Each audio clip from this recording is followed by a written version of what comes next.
이 세상의 모든 사람들은 다 복을 받기를 원합니다. 저도 복 받기를 원해요. 여러분도 복 받기를 원하실 거예요. 어떤 사람도 나는 박복하게 살고 싶어, 그런 사람은 한 사람도 없습니다. 정상적이면 누구든지 우리는 다 정말 복 받고 싶다, 복된 인생을 살고 싶다, 이거는 정상적인 생각입니다. 우리가 복을 생각할 때 몇 가지 생각할 것이 아주 많죠. 근데 오늘 첫 번째 좀 설교 앞부분에서 생각하고 싶은 것은 복이 무엇이냐라는 것과 복은 누가 주는 것인가, 하나님이 주시는 건가, 아니면 복은 내가 노력해서 쟁취하는 것인가, 아니면 내가 다른 사람 가지고 있는 복을 내가 빼앗는 것인가, 아니면 복이 저절로 굴러 들어오는 건가, 이런 문제가 우리가 좀 정리됐으면 좋겠어요. 여러분, 이것은 다 복합적입니다. 우리가 복할 때 이건 다 복합적으로 부분 다 들어가 있어요. 그러나 분명한 것은 우리가 찬송 부른 것처럼 또 성경에서 말씀하시는 것처럼 복은 하나님이 주시는 것이다. 하나님은 만복의 근원이시다. 이게 우리의 믿음이고 성경 말씀입니다. 여러분, 이걸 정말 인정하십니까? 정말 고백하십니까? 정말 그렇게 믿으셔요? 크고 작은 유형무형의 모든 복들이 하나님께서 주시는 것이다. 하나님께로부터 온다. 하나님이 만복의 근원이시다. 이거를 분명하게 자리 잡는 것은 너무나 중요해요. 또 이제 두 번째 생각해 볼 것은, 복은 여러 가지 형태가 있죠. 건강도 복이에요. 근데 역설적으로 때로는 병이 복일 때도 있어요. 가끔은. 그렇죠? 또 물질 많은 게 부자가 복입니다. 그런데 어떤 경우는 가난이 복인 때도 있어요. 또 화병이 복이죠. 또 여러 가지 자녀들이 이렇고 저렇게 되는 것들이 복이죠. 복은 유형무형의 다양한 것들이 있습니다. 그런데 일반적으로 복하면 우리나 세상 사람들이나 건강하고 부자가 되고 자녀 잘 되고 내가 좀 잘 풀려나가는 것, 이런 것을 우리는 흔히 복이라고 말을 합니다. 다산 정약용이 있죠. 그분의 글을 보면은 여러 가지 좋은 글들이 많은데, 그분도 한때는 한 20여 년간 임금의 총애를 받고 정말 잘 나가던 정치인이었습니다.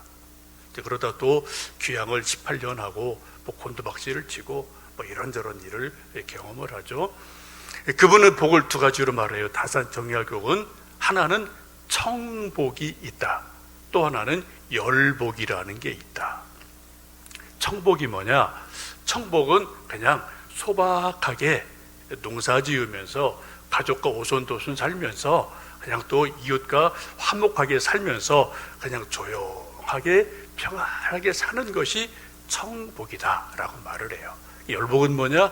열복은 중앙전계로 진출해서 대장군이 되고 정승이 되고 판서가 돼서 막 나라의 일들을 쥐락펴락하고 임금에게 직언하고, 하여튼 뭔가 좀 잘 나가는 정치인, 좀 성공한 인생, 이런 것들을 이제 열복이다라고 이야기를 합니다. 근데 이거 다산 정약용의 말이에요. 많은 사람들은 열복만 복인 줄 안다. 근데 자기가 인생을 쭉 살아보니까 진짜 복은 청복이다. 요 복은 하나님이 아주 아껴서 몇몇 사람에게만, 소수의 사람에게만 주시는 복이 청복이더라. 이거를 나중에 깨달아요. 그리고 그렇게 살아가기를 소망하는 모습을 볼 수 있습니다. 지금도 우리 생각 속에 많은 사람들은 열복, 고시를 합격하고 대통령이 되고 큰 기업을 이끌고 하는 이러한 모습이 저 사람 참 복 많이 받았네 생각을 하죠. 근데 여러분, 그렇지 않잖아요. 그죠? 여러분, 유명한 사람들 지금 대부분 큰 집에 가 있어요. 참 안타깝죠. 국가적으로나 개인적으로나 우리 모두에게 안타까운 일이에요. 근데 참 그런 일들이 끊임없이 반복이 되는 걸 보면은 과연 정말 복이 뭐냐, 그런 생각을 해보게 됩니다. 오늘 함께 읽으신 말씀 8절, 9절 끝부분 보시면 사도 바울이 그렇게 말씀합니다. 악을 악으로 욕을 욕으로 갚지 말고 도리어 복을 빌라. 이를 위하여 너희가 부르심을 받았으니 이는 복을 이어받게 하려 하심이라. 이는 복을 이어받게 하려 하심이라. 이 말씀을 중심으로 복에 대해서 좀 말씀을 드리겠습니다. 먼저 복은 하나님이 주시는 것이다. 이게 우리의 믿음이고 우리의 고백입니다. 그 고백을 가장 잘 한 곳이 구약성경 신명기 8장입니다. 이런 말씀이 있죠. 네 조상들도 알지 못하던 만나를 광야에서 네게 먹이셨나니 이는 다 너를 낮추시며 너를 시험하사 마침내 내게 복을 주려 하심이었느니라. 그러나 내가 마음에 이르기를 내 능력과 내 손의 힘으로 내가 이 재물을 얻었다 말할 것이라. 하나님 여호와를 기억하라. 그가 내게 재물 얻을 능력을 주셨습니다. 이같이 하심은 내 조상들에게 맹세하신 언약을 오늘과 같이 이루려 하심이니라. 이 말씀은 구약성경 신명기 8장에 있는 말씀입니다. 신명기는 모세가 출애굽을 하고 나서 40년간 광야 생활을 다 하고 빙글빙글 다 돌고 나서 이제 하나님이 됐다 생각을 하셔서 요단강을 건너기 직전에 이스라엘 백성을 다 모아놓고 모세가 지난 40년의 시간을 다 되돌아보면서 마지막 하는 유언 같은 말씀, 이 말씀이 신명기 말씀입니다. 그 신명기 말씀에 여러 가지 내용이 있는데 쉽게 말씀드리면 하나님이 40년간 이스라엘 백성 우리를 이렇게 저렇게 훈련시키신 것은 하나님만 바라보게 하려고 하신 것이다. 자꾸 땅 바라보지 말고 하나님만 바라보도록 하신 것이다. 그리고 이제 하나님께 훈련 받았고 또 십계명과 말씀을 받았으니 가나안 땅에 들어가면은 하나님을 더 잘 믿어라. 가나안 땅은 이 광야에 비해서는 정말 젖과 꿀이 흐르는 땅이죠. 약속의 땅이죠. 그래 가서 번성할 터인데 가면은 하나님만 잘 믿고 율법 말씀을 잘 지켜라는 신신당부를 하게 됩니다. 근데 오늘 말씀 보시면 중요한 8장에 그런 말씀이 있어요. 하나님께서 40년간 이스라엘 백성에게 광야에서 만나와 메추라기를 내려 주셨습니다. 굶어 죽은 사람은 하나도 없는 거예요. 먹을 걸 매일 주셨기 때문에. 물론 병들어 죽고 불순종해서 뱀에 물려 죽고 뭐 이런 것은 있었지만 굶어 죽은 사람은 없는 거로 보셔야 돼요. 매일같이 만나와 메추라기를 주셨어요. 일용할 양식은 하나님이 주신다는 겁니다. 이러한 양식뿐 아니라 여러 가지 재물도 얻게 하셨어요. 애굽에서 나올 때도 재물을 얻어 나왔죠. 그리고 또 광야에서도 뭔가 또 재물을 얻은 일이 있는 것 같습니다. 그런데 사람들이 재물을 얻으면 생각하는 생각이 뭐냐? 이런 말씀이 있어요. 내 마음에 이르기를 내 능력과 내 손의 힘으로 내가 이 재물을 얻었다 할 것이다. 사람들이 재물을 얻고 부자가 되고 유명한 인사가 되고 뭐 이름을 날리고 인기 있는 사람이 되면 생각하는 게 뭐라고요? 아, 내가 잘났지. 내 머리가 엄청 좋지. 내가 얼마나 노력을 했는데, 내가 얼마나 인맥이 넓은데, 내가 얼마나 애를 썼는데 역시 나는 운이 좋아. 자기가 성공하고 재물 모은 것이 누구 때문에요? 내가 했다는 거예요. 오늘 성경 말씀 보시면은 내가 내가 세 번이나 반복이 돼서 나와요. 하나님께서 40년간 이스라엘 백성을 쫙 지켜보고 보시게 하시는 말씀이 이스라엘 백성들이 조금 재물을 모으고 조금 뭔가 됐는가 싶고 조금 모아지고 뭔가 되니까 그들 속에 생각이 뭐라고요? 이거 내가 했어. 내 손으로 한 거야. 내 힘으로 한 거야. 내 머리가 좋아서 한 거야. 이렇게 생각한다는 거예요.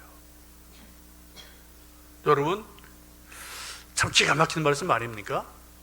이 말씀이 사실은 우리 모두에게 적용이 돼요. 잘하면 누구 탓이요? 잘된 거는 내 탓, 안 된 거는 부모 탓, 하나님 탓. 이게 뭐 우리 사람들의 본성 속에 다 있지 않습니까? 그 말씀을 하고 있어요. 하나님이 그 다음에 아주 귀한 말씀을 하고 계십니다.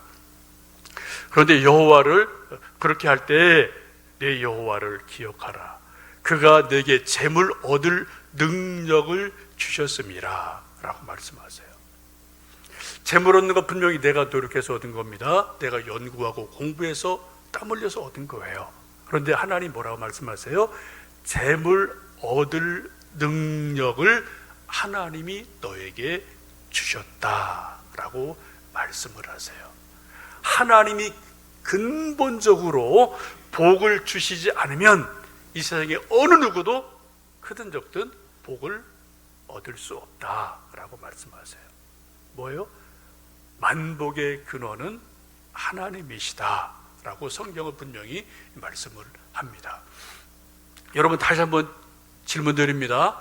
정말 여러분, 크든 적든 유형적인 것이든 무형적인 것이든 복의 근원이 하나님이심을 정말 믿으십니까? 우리 찬송 1장 불렀어요. 이때 뒤에는 찬송 28장 부를 겁니다. 28장 내용이 뭔가요? 복의 근원 강림하사 찬송하게 하소서. 28장 찬송 고백도 만복의 근원, 복의 근원은 하나님이시다. 이게 찬송 28장의 고백이고 우리가 즐겨 부르는 찬송입니다. 여러분, 정말 크든 적든 우리 인생이 복된 인생을 살려면 복의 근원은 하나님이시다. 이게 분명해져야 될 줄로 믿습니다. 이게 정리가 돼야 돼요.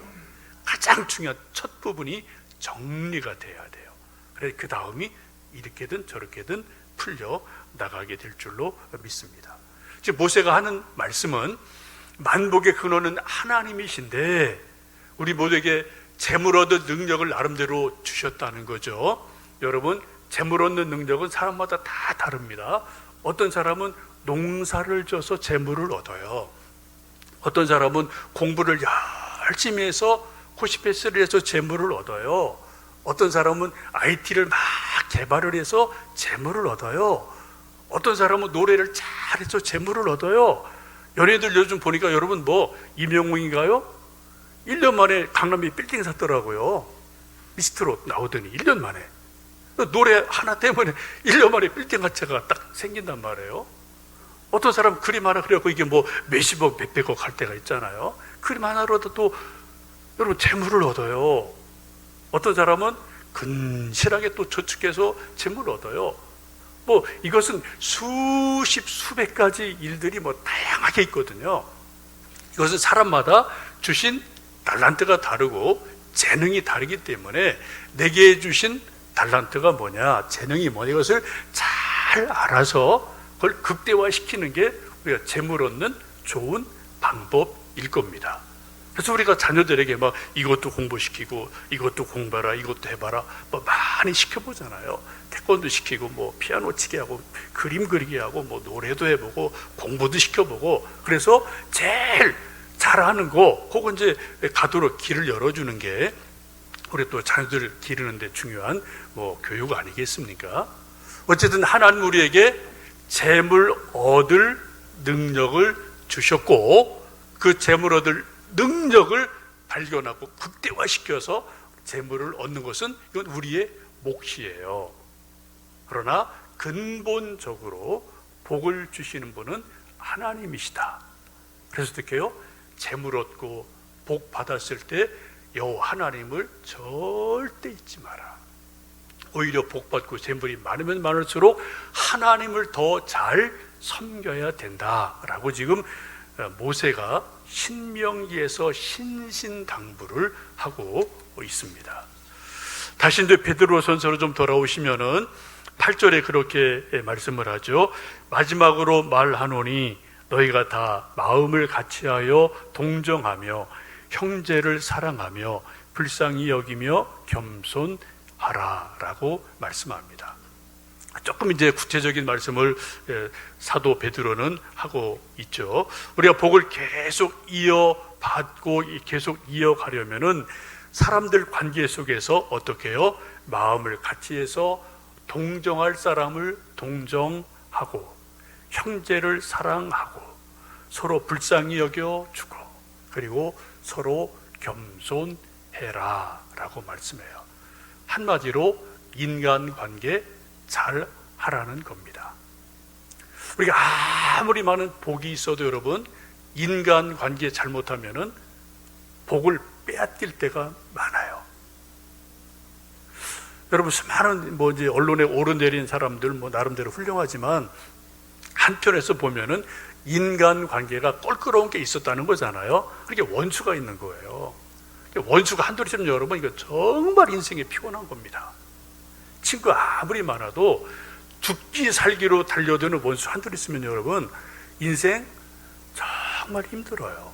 정말 피곤하잖아요. 그죠? 재판 여러분 한두 번 걸려보세요. 얼마나 복잡한 일이겠습니까? 정말 그 힘든 일이거든요. 그래서 여러분 오늘 베드로가 말씀하는 게 뭐예요? 서로 동정하고 서로 사랑하고 불쌍히 여겨주고 또 겸손하라 라고 말씀을 합니다. 우리가 도와줄 힘이 있으면 누군가를 도와줘야 되죠. 내게 힘이 있으면 또 그리고 누군가를 불쌍히 여길 사람이 있으면 불쌍히 여겨줘야 되고요. 그리고 형편이 되면은 나눌 수도 있고 너무 아둥바둥 살지 말고 좀 어느 정도 인간관계를 좀 넉넉하게 살아가라 라고 말씀합니다. 그런데 구약에서는 고아와 과부와 나그네를 섬기는 것은 하나님이 정하신 율법이지 않았습니까? 그러한 모습을 하나님이 다 위에서 보고 계신다, 알고 계신다 라고 말씀해요. 첫 번째는 인간관계를 좀 잘 맺어라. 이게 복받는 중요한 길이고요. 복을 계속 이어가는 복받는 길이에요. 여러분 어떤 경우도 원수 맺지 마십시오. 또 원수가 되지 마십시오. 서로 불쌍히 여기고 긍휼히 여기고 동정해주고 겸손하시면 좋겠습니다. 9절에 그렇게 말씀하죠. 9절 같이 읽어보실까요? 악을 악으로 욕을 욕으로 갚지 말고 도리어 복을 빌라.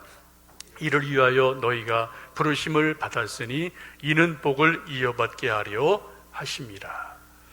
9절에 조금 더 구체적인 말씀을 하죠.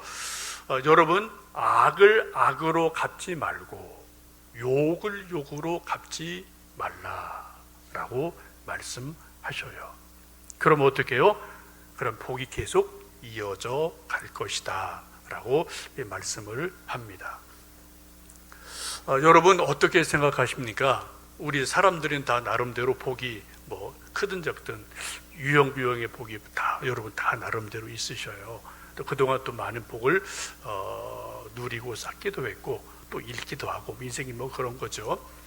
근데 여러분 우리 사람들이 누구나 다 복을 까먹을 때가 종종 있어요. 내 연약함 때문에 내 실수 때문에 누구나 다. 근데 여러분 복을 까먹는 것의 대부분은 무엇 때문에 그렇습니까? 제가 볼 때는 말이에요.